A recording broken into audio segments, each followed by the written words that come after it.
Dale. Continuamos, le damos continuación a este capítulo, el capítulo 5, el fascismo. El fascismo fue un movimiento político y social, se caracterizó por el totalitario y el nacionalismo. Su precursor fue Benito Mussolini. El fascismo el fascismo significaba guerra. En 1931 Japón invadió Manchuria. En 1932 ocupó China el norte de la Gran Muralla y penetró a Shanghái. En 1935 Alemania, al igual que Italia, abandonaron la Sociedad de las Naciones y ese mismo año Italia invadió Etiopía. El fascismo consideraba como enemigo a todos los liberales, sociales y comunistas, a cualquier tipo de alianza, para no ser destruido por separado.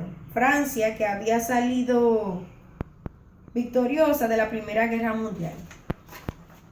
Las artes iniciaron en 1914 hasta 1945.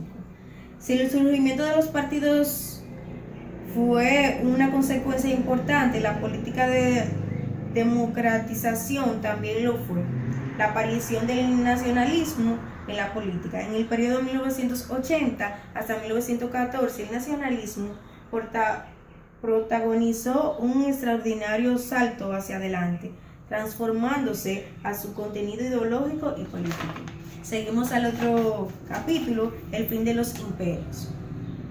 Fue cuando inició la Primera Guerra Mundial, en la que empezó a rebandar los imperios de Alemania, el turco y temporalmente el ruso. Y en esa época la Gran Bretaña también se desprendió de algunas colonias. Gandhi y una serie de hechos sociales hirieron la Gran Bretaña. Tuvieron que desprenderse de su colonia más amplia en la India. La Guerra Fría. Como ya sabemos, en la Guerra Fría, según lo que estuve leyendo y según el libro, en la Guerra Fría hubieron dos grandes guerras. En una de ellas hubieron grandes enfrentamientos sobre Estados Unidos y la Unión Soviética. Fue una grande guerra que existió en la Guerra Fría.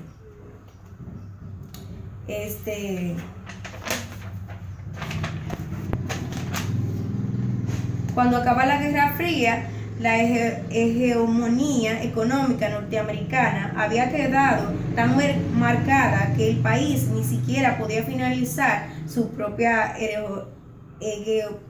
hegemonía militar. La Guerra del Golfo en 1991 contra Irak la solventaron los países en que lo apoyaban a Estados Unidos. Los años dorados.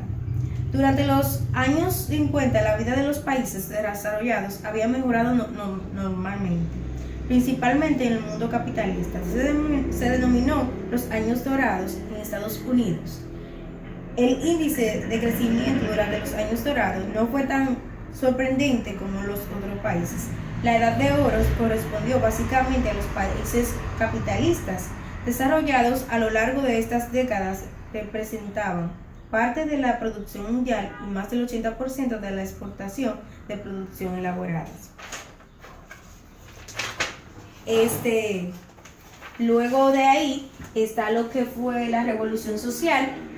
La Revolución Social, según Hobsbawm, analizó 4 de estos actores, que son como un proceso histórico ya estudiado y ampliado de las clases trabajadoras y los campesinos. Esos fueron los actores nuevos por la fuerza política a nivel político y social. La idea del autor fue la Revolución Rusa, la Revolución Francesa y las fechas de lugares geográficos. La Revolución Cultural, Hobsbawm se enfocó en la familia, en los cambios lentos y rápidos que se van dando al periodo de la mitad del siglo XX. Luego va lo que es el tercer mundo, es diferenciar los países pobres y ricos. Lo que se dividió fue el desarrollo económico. El socialismo real, que es el último.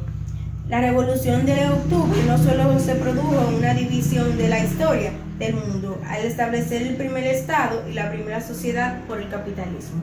Voy a dar una breve conclusión de lo que fue todo el siglo XX. El siglo XX fue un siglo que se caracterizó por el surgimiento de una serie de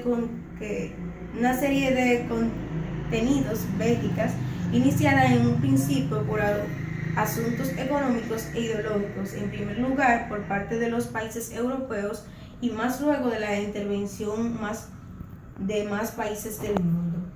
Hobsbawm realiza una síntesis donde estudia las causas y consecuencias de los grandes cambios políticos, económicos y sociales, culturales y científicos u otros que padecido del mundo durante el siglo XX. Según Eric Hobsbawm, este siglo fue muy corto, en eso se basaba. Muchas gracias y que pasen un feliz resto del día.